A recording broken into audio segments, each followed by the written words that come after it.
Smileys and Frownies, pros, cons, advantages, disadvantages. Going to give you 5 of each, along with the what you should know before you get it done, the piercing experience, healing, jewelry, living with the piercing, and what happens if you say, I'm done with this thing. Let's just take it out. Coming up next on Pros and Cons by Piercer, Season 2, Episode number 36. So you might want to stick around.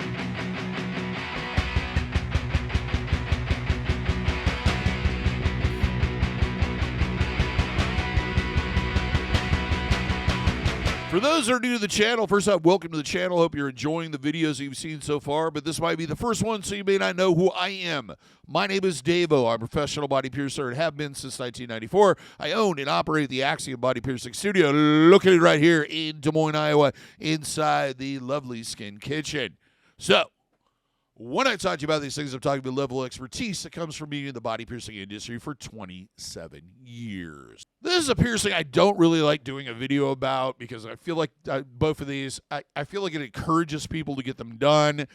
When it comes to stuff like this, it is experimental and doesn't have the best track record. I always tell people this. I don't care if you get it done or not. What I care about is that you make an educated and are completely knowledgeable about the piercing and its risk and etc. before you get it done. A lot of that falls on the responsibility of your piercer, and a lot of times, for one reason or another, they're unwilling to let you know all this information and take the time to educate you about why maybe this piercing isn't the greatest idea in the world. Now, that said, I don't do this piercing. I don't advise getting this piercing done. I haven't ever advised. When somebody calls up and asks for it, I'll usually go through an explanation that we'll be covering in the cons about why I don't do it. Now, I'm not going to keep you from doing it. I'm not going to keep other piercers from doing it. I don't think it's unethical to do it. That is their decision, as long as they educate you to the risks that are involved with this particular piercing. So what are we going to be talking about today is a piercing that's done inside the lip through the, or behind the frenulum tendon, smileys or scrumpers. Also, they're known as lip frenulum piercings. The frownies are done on the bottom, smileys on the top. Usually done with rings or some form of circular jewelry, though you could have barbells in there, either straight or curved. The curved ones seem to be, in my experience of coming across it over the last 20-odd years, seem to be the one that causes the most issues. Either of those options can work for you. This piercing is completely a modern invention. As far as I know, I first started seeing it probably in the mid to late 90s. Came about the same time that John Cobb started doing all the weird stuff with the uvula and, nape of the neck. Kind of came along about the same time. It is a piercing that tends to go through trends. Like, you don't hear anybody, you don't have anybody ask about it, you don't see anybody with them, and then all of a sudden your phone's ringing off the hook with people requesting this particular piercing. Then it dies down, and then it starts up again.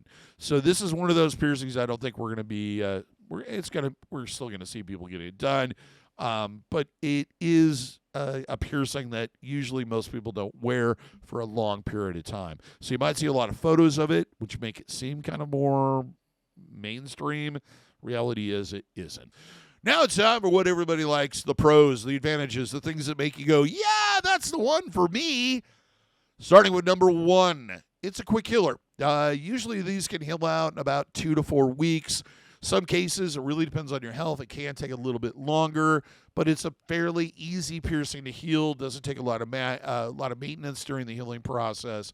But yeah, it's a pretty quick heal. Number 2, it is an established piercing, meaning that a lot of people have gotten this done over the years. It isn't super experimental. It's not like a surface-to-surface piercing where there's been very negative outcomes for the most part. It's something that's been around for a while. A lot of people have gotten it done. It's a fairly safe piercing to get done, and it has its problems, and we'll get into those, but the reality is that it is an established piercing. Number 3, I kind of already alluded to this. It is a rare and kind of trendy piercing. It's one of those those ones that you don't see very often in the wild. You see it more often in photographs on Instagram and etc.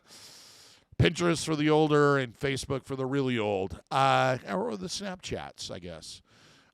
You don't see a lot of people with this piercing, though, that end up wearing it for more than 3 to 4 years. There are rare exceptions. There are viewers that have actually commented on the old version of this video that have talked about the fact that they've had it for extended periods of time and given hints to other people on how to possibly hold on to them longer and avoid issues. But the reality is it's a pretty rare piercing. Number 4, this piercing can be hidden fairly easy unless you smile a lot or one of those people that smiles with their lip up to their septum and expose their gums when they smile. Most people will not notice that you have this piercing, especially if you're a closed mouth talker or smiler. Number 5, this piercing, the adaptation is not nearly as bad as it is with other oral piercings. So when I say other oral piercings, I'm talking about lip piercings, I'm talking about labret piercings, beauty marks, bites, and, of course, the one that takes the longest to adapt to, the mighty tongue piercing. Before we move on, if you liked the video, give me a thumbs up. Let me know that you liked it because we like it when you like it. Also, don't hesitate to subscribe, hit that notification bell so you're notified every time we post something, especially if you like body piercing and tattooing and body art related content. Now, on to the cons, the disadvantages, the things that make you go, no freaking way am I getting that thing done. Number 1, and probably the biggest one, damage to teeth, gums, and bones in your mouth. Think about it. This is a piece of metal sitting against your front teeth.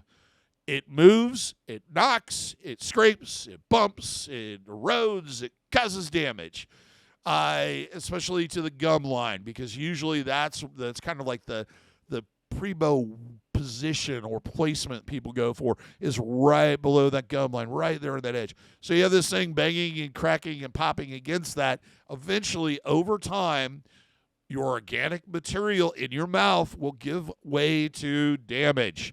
And a lot of that stuff is not something you can grow back. It's usually why I advise anybody, it does not just necessarily this piercing, but any piercing, anytime you see any type of enamel erosion, gum erosion, a softening of the bones, remove the jewelry. That's the only thing that's going to avoid further damage. Number 2, the other big one, rejection. This piercing has a tendency to reject right through the tendon. It's not really going to cause a lot of problems. The tendons are kind of there to keep things to snap back and forth. It usually doesn't rip it or tear it or cause any problems, at least that I'm aware of. But this piercing does have a tendency that your body just flat out says, nope, I'm not going to accept it. I'm not going to tolerate this nonsense. We're pushing it out. Bye-bye. Number 3, after getting this piercing done, you are more acceptable to STDs during oral sex. So if you switch partners, it's important to practice safe sex the way you're supposed to. The reason for this is you have a hard metal object inside soft tissue. During certain activities, that can be a bit strenuous at times.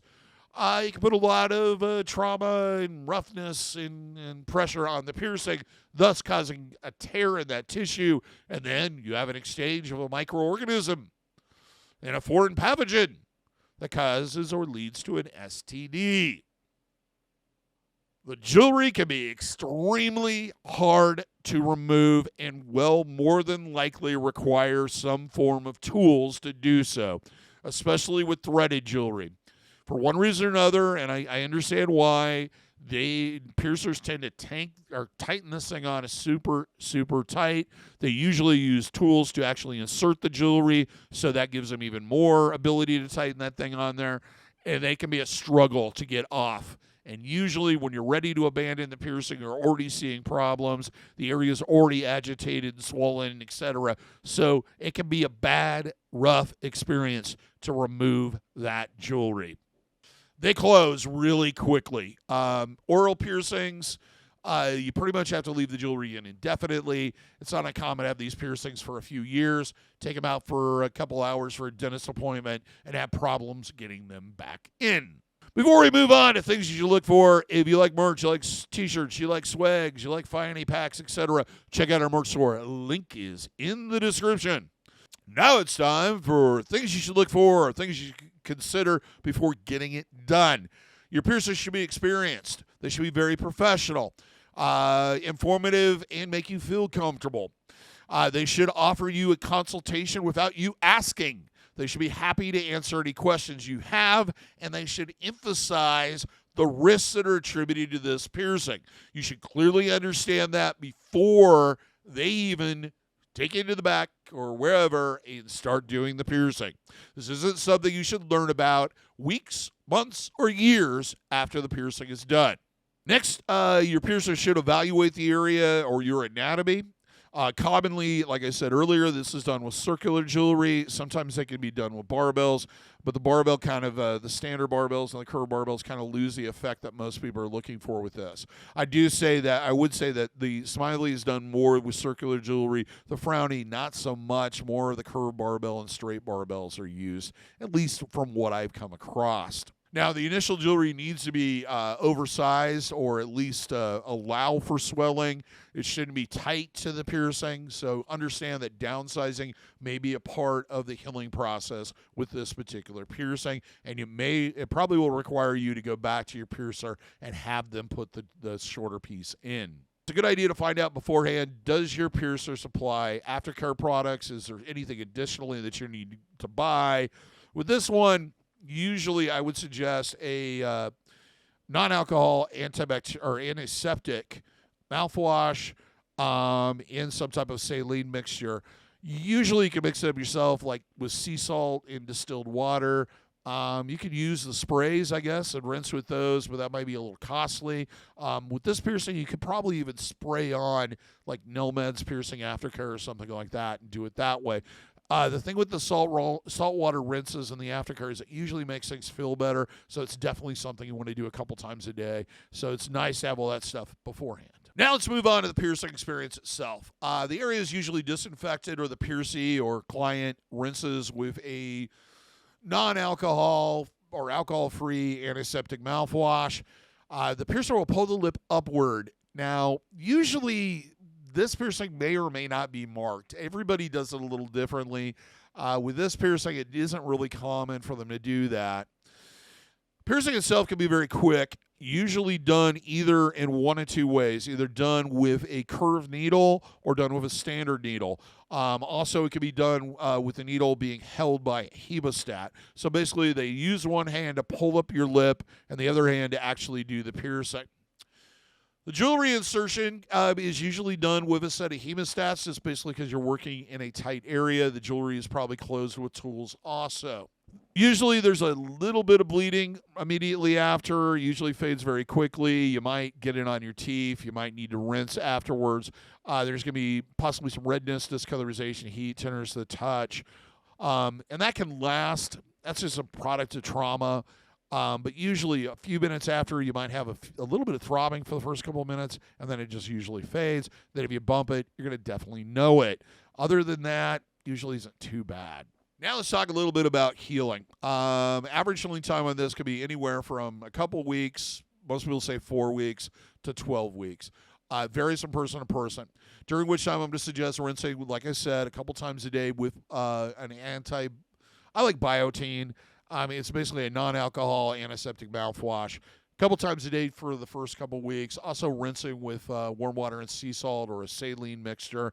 A couple times a day. It feels good to do it more than a couple times a day. It isn't a problem to do it maybe 2-3 times or 3 or 4 times. Practice cross-contamination prevention. And that means clean your hands before you handle the area. No deep mouth kissing, oral contact, or sexual contact until it is completely healed. Do not share food items or utensils with other people. Make sure that your own utensils are cleaned on a regular basis. It's a good idea to also start with a clean toothbrush. Do not store your toothbrush in the bathroom. It's best to store it outside the bathroom or at least in an airtight container. Fecal matter and all that fun stuff. You're going to have swelling. Usually occurs, sometimes with these, it'll occur the next morning. Other times, it might take a day or two to manifest. To cut down the amount of swelling you see, you want to cut down your intake of tobacco, alcohol, cannabis, hot and spicy foods, vaping, anything that's extremely warm in temperature, or anything that's spicy or agitates the mouth. If you adjust something and the piercing burns, stop doing it. Also, avoiding movement of the piercing and staying hydrated will help reduce the amount of swelling you see. Sleeping with your head, especially in that first week or so, above your heart will also reduce the amount of inflammation you see in an oral piercing. So it's a good idea to try all those things. All those things help. Gently sticking on ice chips, drinking lots of water is going to be helpful to get past that swelling and keep you hydrated. Always avoid any type of trauma or contact with the area. Don't be constantly playing with the jewelry, spinning it, rotating it. It's not uncommon sometimes for these to bleed off and on for the first 3 to 5 days. You might see some discolorization. Also, it'll form kind of a white ring of tissue around the jewelry. That's usually scar tissue. It forms kind of white or opaque or clear in the mouth. It's not uncommon also to see kind of this yellowish, stringy stuff. It just kind of looks like snot. What that is it's discharge. Just like in other piercings where you have the crusties in your mouth, it still does that, but because it can't harden, it forms in these long strings. When you rinse, it will come off. It isn't a sign. It is not a sign of infection. If it seems like there's an excessive amount of it, see your piercer or a medical professional. Now let's talk about jewelry options. Usually with this, you can go with basically a number of different styles.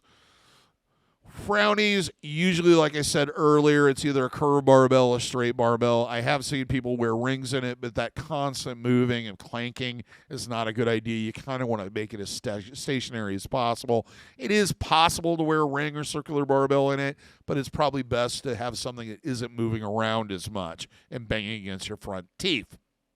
Smileys, definitely, most people go for the ring or the circular barbell because they want it to just kind of peek out underneath their lip when they smile, thus the smiley term. Rings are also possible with this one, cat bead rings. The biggest thing with jewelry when you're putting it into this piercing is you need something that's very secure. You don't want to put something in there like a hinged ring that may pop open or something like that. You want something in there that's going to take a little bit of abuse and not fall out. Now let's talk about living with the piercing. Jewelry should be left in at all times. It's an oral piercing. They close very rapidly. I know somebody's going to write a comment. I've had mine for 30 years. I take the jewelry out, leave it out for 18 months, put it slides right back in like nothing's wrong. Everybody's different, but most people, that's the exception. Most people, it closes pretty darn rapidly. So if you like the piercing, it's a good idea to look or leave something in it. Avoid physical trauma to the piercing. Avoid movement whenever possible. If you begin to see any signs of wear on your gums, your teeth, or the bones seem to be softening, remove the jewelry immediately and step quickly away from it. Do not put it back in. Once you get to that point, you're pretty much done. I know a lot of people will give advice on putting this type of jewelry material in, this one and that one. The reality is you still have hard objects banging against your teeth and gums and bones. It's going to do damage. So removing the jewelry is about the only course of action. When talking about the swelling issue, these piercings sometimes with certain people, it seems like after about 2-3 years, all of a sudden they just swell out of the blue and they're very uncomfortable, and because they're swollen, it's hard to get the jewelry out. There's a couple different theories about this, or basically 3 of them. The first one being is that somehow it's rejected to the point where it's come in contact with a tendon and it's agitating it, and that's causing this inflammation from the trauma of that. The other one is that you've ingested something that just agitates the piercing, like spicy food or something, and then it starts swelling. But I think probably one of the more realistic ones is the plaque that collects on the jewelry that is kind of difficult to get off.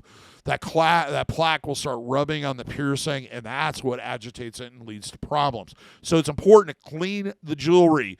Use an anti-plaque rinse. Even take the jewelry out if you can and brush it and get all that plaque off there. The one person that I did see a comment from on the last version of this video or this topic said that they take theirs out monthly. They've had it for close to 10 years. It was over a decade, if I remember correctly. And they said that was probably one of the reasons why they'd never seen the swelling or other issue. So do keep that in mind.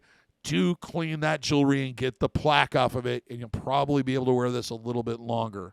However, the banging against it and the gum erosion, there's not really much you can do about that. Lastly, if there is any sign that this piercing is moving or rejecting, it's best to remove it before it goes all the way through.